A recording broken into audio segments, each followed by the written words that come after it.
Hey, hollerers, and everyone who tuned in for our overly dramatic music and a room raider room that is consistently 1 out of 10. You're joining me from my bedroom today. We're waiting on John Oliver's Big White Void. It's on loan, but it is in transit right now. So hopefully we'll have better lighting and a better background later. However, you're in for a treat today because we're going to talk to two women who are working for a cause in Tennessee that needs no further introduction as to the importance of the time for electing Black women in Tennessee and across the country. We know that the need is now. We're going to talk about Elect Black Women with Ruby Powell-Dennis and Kate Craig. They're both going to be joining us today. We're going to talk about that. We might also even talk about what everyone has on their mind right now, which is Oprah's interview with Meghan Markle, because I'm sure that has implications with what we have to talk about today. So without further ado, let's welcome Ruby Powell-Dennis and Kate Craig.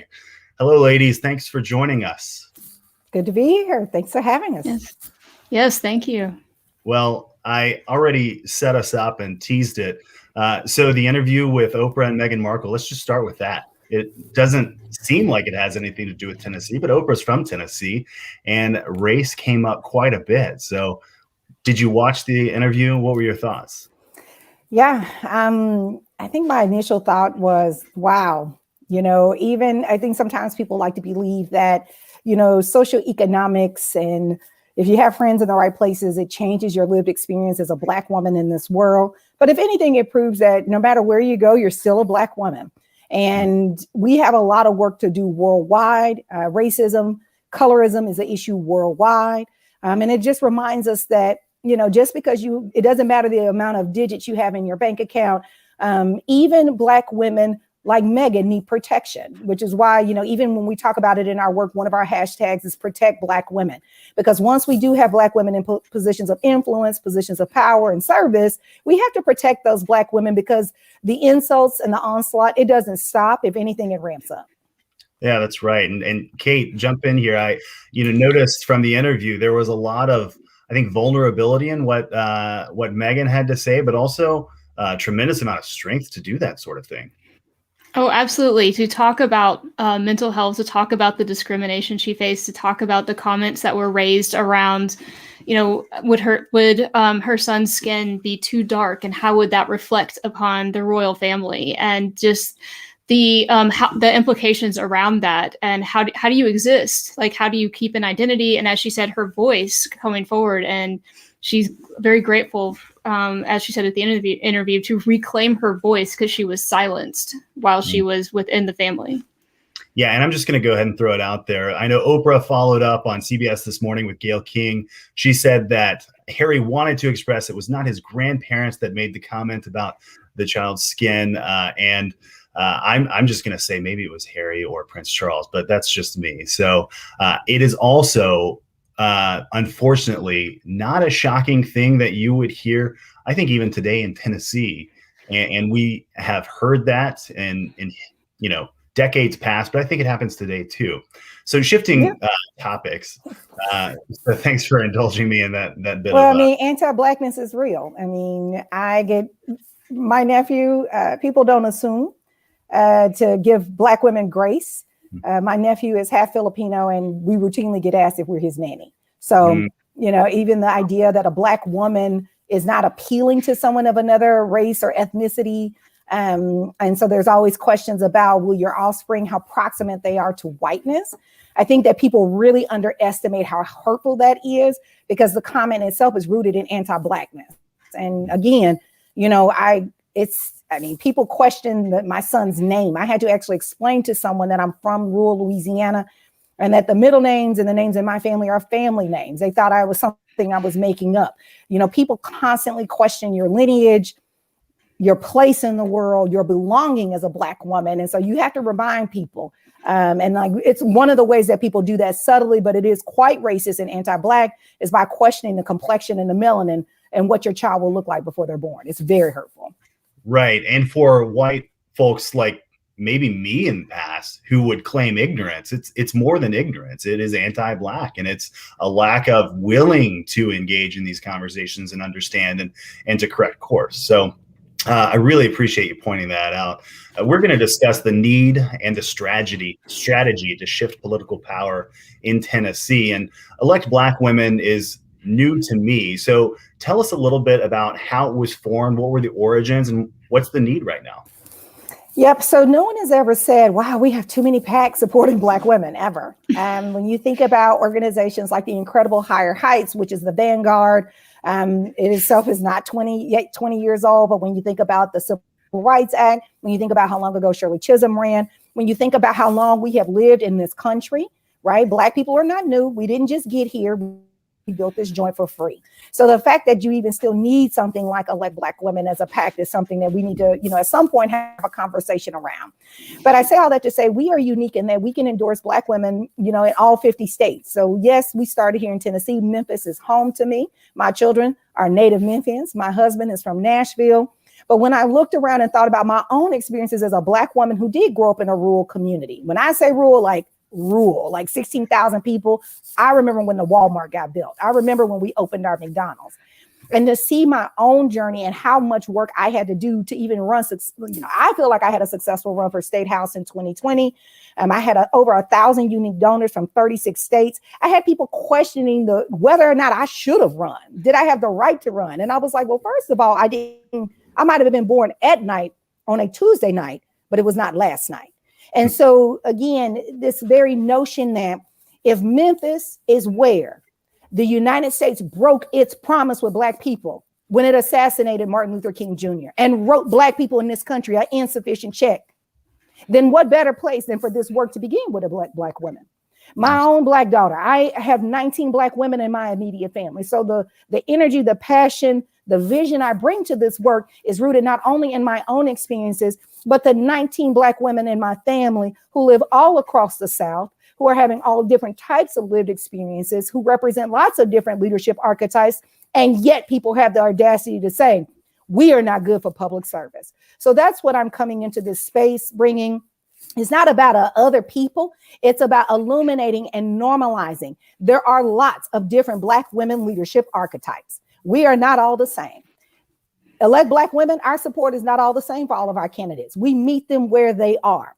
Because if you truly want a democracy that is reflective of the communities that it serves, you must slow down and stop centering dominant culture and meet Black women and Black voters where they are and honor their voice, their leadership, and their vote by taking people seriously. And we'll talk about partisanship a little bit later on. But when you talk about Black women built this country for free, Black women have also stood up for our constitutional freedoms and our civil rights unequivocally throughout history. They've been the ones fighting for our freedoms and for our rights, something that Republicans would like to lay claim to, but it's been organizations like the NAACP and Black women behind Black men, Black women beside Black men. And I think now the paradigm shift that we're looking for, that I think the moment is now for Black women to lead, as you've been doing in your communities for so long. And so you're from Louisiana, you now live in Memphis. And Kate, one of the reasons why I bring up Elect Black Women PAC as a potential political force in Tennessee is because several years ago, Ron Ramsey, Lieutenant Governor of Tennessee, was not a lieutenant governor. He was actually just a state house or a state senator, I think. And he started a political action committee called RAMPAC. And with, I think, $3 million over the course of a few election cycles, that's how the Tennessee legislature ended up becoming Republican. I was working in the House Democratic Caucus when RAMPAC funneled hundreds of thousands of dollars into legislative races. So you are from that area where Ron Ramsey is from. Do you see the potential for political power to shift in Tennessee, in places like East Tennessee, where they could elect a Black woman, potentially a Black woman who would be in leadership position throughout the state? Well, sure. And let's first point out that we do have Black women that are serving in local office. As we talk about building the bench, that is something that's happening in East Tennessee. Michelle Treese was elected in 2018 to the Johnson City School Board. Demetrius Coonrod was just reelected to the Chattanooga City Council. And Rakita Dotley was elected to serve District 7 on the Chattanooga City Council. Both those two Chattanooga races candidates were our endorsed candidates this past cycle. Super proud of them. So there are lots of Black women already running, already serving, being elected in rural, urban, and suburban areas all across the state. So I think that there is a lot of potential. The thing that I think is missing, that is lacking, is not in their leadership. It's in the amount of support that is given to Black women, the attention and the belief, and how Black women are believed in their ability to serve, to lead, and being treated as electable. Because there is this notion that Black women aren't electable, and that's just not true. So we have to look at who's currently serving, elevate their leadership, encourage them to run again, encourage them to run for higher offices, and look at Black women that are running for offices in other races. We had other Black women that ran for the Johnson City Commission and other seats in Chattanooga, and go, what can we do to help you win? And that's the role of Elect Black Women PAC. And Ruby, you talk about meeting Black women where they are. Right now, we see the white male leadership of the Tennessee State Legislature pushing for, transphobic legislation against high school student athletes. They're pushing permitless carry. What are some issues that are top of mind for Black women in Tennessee? Is it monolithic? What would we expect to see with more Black women in leadership? So I think the first thing that you can expect to see is empathetic leadership. I think that one of the things that, conservative leadership is doing really right now is trying to make people afraid.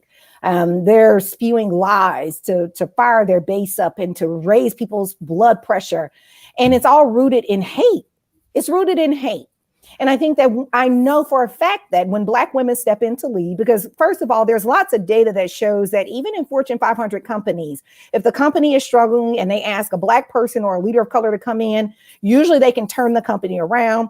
I've seen that happen over and over in the nonprofit sector. So it's not uncommon that Black people, particularly Black women, are invited in to turn the ship, a la Madam Vice President Kamala Harris. Right? Joe Biden's presidency was struggling until sister got on the train and made things right. Then all of a sudden you saw 1908, 1913, and all of these small dollar donations rolling in. In places like Memphis. Memphis is one of the most philanthropic cities in the country, even though when you think about the median household income is under $40,000. And when you think about the demographics of our community, what does that tell you? That tells you that when you appeal and speak to Black people and you are an empathetic leader, we are generous in our gifts. There's lots of donor data that says that when African Americans give as first-time political donors, they give at much higher rates than white donors. And so there's this whole narrative. Again, it's rooted in anti-Blackness, because I want to be very, very clear. There are also white people in the Democratic Party and in the progressive movement who are anti-Black.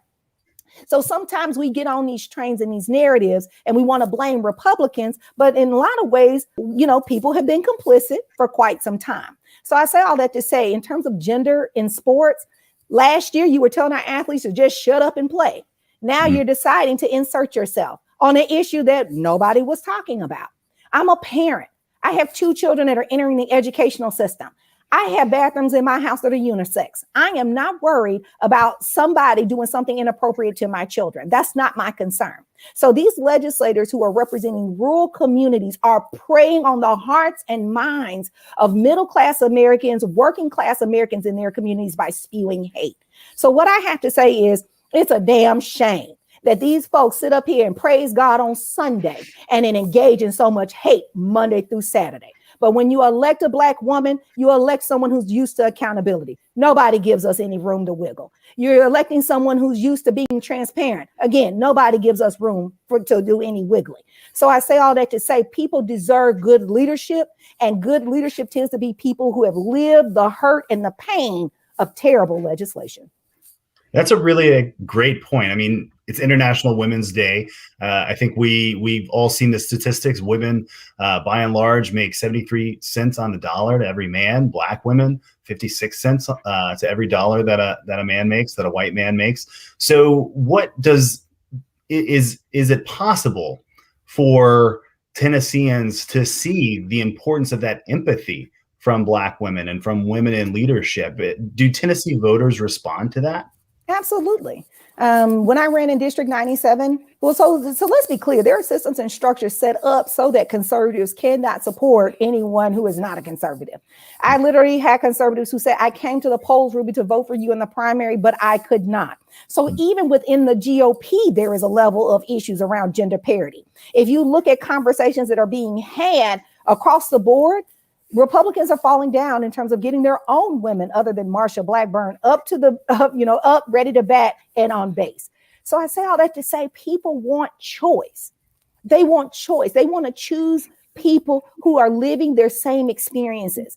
The limited amount of time I was able to spend on doors and the time since I've been able to connect with people virtually, all they say is, Ruby, I just want somebody who they actually act like they understand what is happening. And it is not some agenda. I'll say this and I'll let Kate get in. It is a shame when Congressman Letlow died in Louisiana. That young elected was 41 years old and his two children are about the same age as mine. His wife is now a widow because white supremacy, lies, and not believing science, it is killing and hurting white people too. It is killing and hurting leaders in the GOP. But the fact that they are willing to ride a river of blood to the tune of 520,000 Americans to power tells you exactly what we are up against. I want to be very, very clear. Elect Black women is a mirror reflecting back to Americans at every level of leadership, what they do, what they say, and how they treat Black women.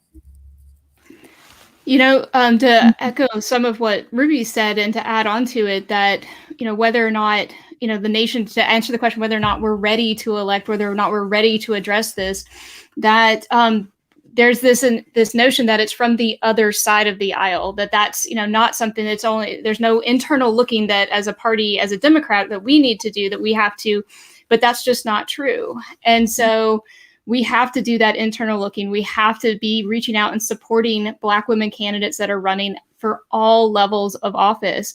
And this same thing was said to as any group that broke a barrier, whether the LGBTQ, whether it was women at large, whether any parity group that is coming through. Well, I don't know if America is ready for that. I don't know if the electorate is ready for it. The electorate's never going to be ready for it in the sense of, in the way that question's being framed. The candidate is going out and talking about the issues because they're part of that community and they're dealing with these same struggles. And that's what's going to earn them the vote. And you may have already answered my next question. Living in East Tennessee, maybe a little closer to the suburbs, are the suburbs ready for Black women leadership? Are they ready for the dialogue that is intersectional, that is progressive, and that is all inclusive of what Americans and Tennesseans need today? So, well, Johnson City is not really a suburb. Johnson City is one of those mid-sized towns. We don't have a big city that we're just outside of.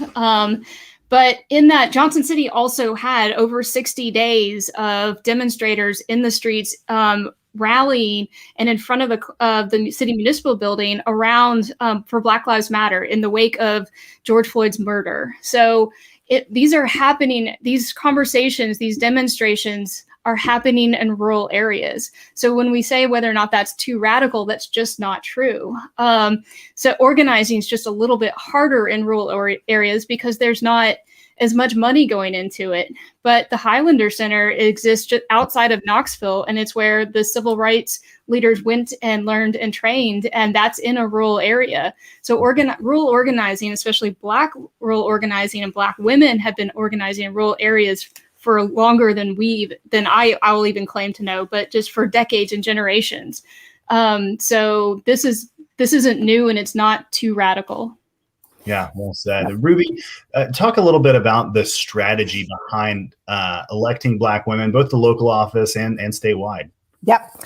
So we have 3 pillars. We focus on amplifying, connecting, and encouraging our women. So if you haven't noticed, we get real big. When a woman is with us, we are with her. And so we share her name and information across all of our platforms, which we have quite a few. We encourage people to like, follow, and share, of course, our social media content, but also encourage people to give.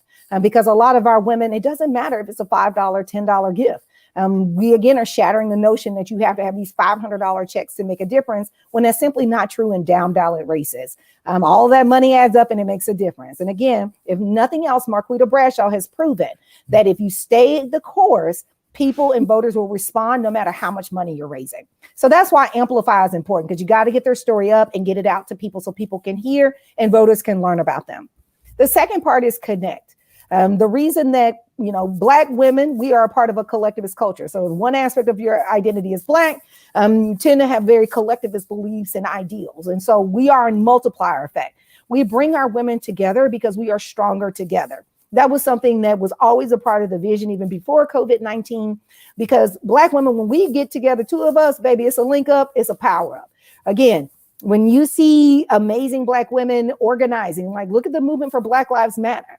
That's a good example where, when there's a link up, it's a power up. And so we want to make sure that our women are connected and that they're giving and getting energy from one another, which is something that is very important in terms of the rituals and the way in which collectivist communities gain energy and grow and support one another. The last part of it is our encourage pillar.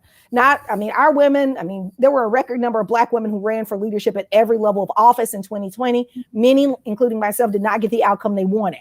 But our campaigns have value. If you are a Black woman candidate who is lost, your campaign still has value. Your email list has value. Your donors have value. And so don't let that, your Facebook pages, don't let that languish. And so in the encourage part, it's all about getting women back up on the horse, whether they're an elect Black woman and elect Black woman ambassador, helping to train and support other women going through the process, or whether they, again, are preparing to run again in 2 to 4 years. 100% of our endorsed candidates experience that encouragement piece.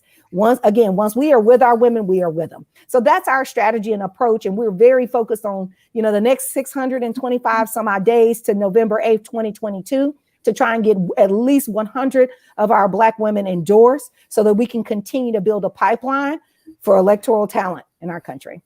That's fantastic. That encourage piece is so important to go back to the first piece, which is amplify, because you've got to continue running in order to be front and center on people's social media and in the mainstream media. Is that your daughter running back? Oh, yeah, that's a supervisor. Don't worry. If there is not a Black woman president before her, she's it.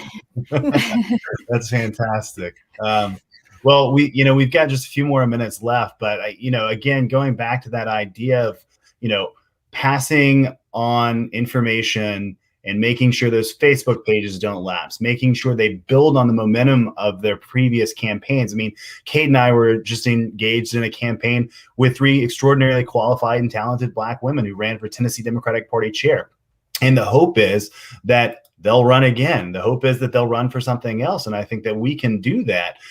Erica says we need more African-American women in the state legislature. And I think what you're talking about, Lois DeBerry was the speaker pro tem in Tennessee. She came from a rural area just outside of Memphis, and she unfortunately passed away, but she was in power for a short period of time. And there was no one to pass on her leadership position to in terms of Black women, because we lost the majority in the state legislature. So, to the point and the relevance of elect Black women, when we elect Black women, I think for us Democrats, speaking for myself, and I think I can say for Kate as well, we can see Democrats come back into power, because that is really our power base. That's why Marquita Bradshaw was the first African-American woman nominated to the U.S. Senate by a major party in the South. So just in closing, I want to talk a little bit more about the strategy. Kate, what are some of the short-term priorities in 2021 and maybe even going into 2022 for the organization? So as Ruby mentioned, so this year we're endorsing 50 candidates, and Madeline Jones, who's the political director, is doing an amazing job with working to identify and endorse candidates, as well as identifying races in our Races to Watch category. And we're really excited to be able to help amplify these candidates, help raise money for them, help turn out the vote, connect volunteers with their campaigns as well. So that's the number one priority. The second is to tell the story, to continue telling the narrative, share the story of these candidates, share the story of what's going on. For example, we're absolutely celebrating that Kamala Harris is the first female Black vice president. But at the same time, we have no Black women serving in the U.S. Senate. So that has to be something that we have to do to highlight and change that. There are 2 Black women running in Virginia for governor right now, and there's a big narrative around that this is where the capital of the Confederacy was, and there is they're talking about what that means to them to be able to serve as governor in that state, to flip that narrative, to change that, to be reflective of that change. And so there's a lot of great stories. Tashara Jones, who's running in St. Louis to be the first Black female mayor of St. Louis. So there's a lot of amazing stories, a lot of potential of glass ceiling shattering. So telling these stories to help connect people with how to get involved, how to donate, how to support training programs, how to get Black women the support they need to win, so that we can not only get Democrats back in power, because that's not the ultimate goal. It's to have parity in the voices that are at the table, to make sure that Black women are empowered to use their voice, that they know that the table is getting rebuilt, as Marquita Bradshaw said. If the table wasn't built for you, we're going to rebuild the table to make sure that you have a place at that table and can use your voice. Well said. And, something struck me when you said there are no Black women serving in the United States Senate, that there is sort of one. And in this Congress so far this year, she, the vice president, has been the one to deliver on the aid programs that we need in the United States, the things that are overwhelmingly popular. The Senate can't get it together without Kamala Harris. And once again, that's indicative of what Black female power can look like in our country and in our state. So before we sign off, I want to say Happy International Women's Day. Thanks so much for joining me. And I am going to go to Elect Black Women PAC, and I'm going to buy a sweatshirt because I don't have enough, but also because I want to support the cause financially and otherwise. So what are some other ways that viewers can help out? Yes. So the biggest thing is definitely go to our website. Please at electblackwomenpac.com, purchase the swag. Our money, we are not a traditional PAC. Our money is not coming to us. It's not paying for some big time salaries. Like, this money is going right back into our women candidates to help them and get the resources they deserve, y'all. A lot of times, we talk about what people deserve and good things, but every piece of swag you purchase, and we're doing a whole Women's History Month line, like buy a sticker, a cup, a mug, something, because that money is going back into the pockets and the campaign pockets of women who are running at every level of leadership. We are already pacing to be well ahead of endorsing 50 women.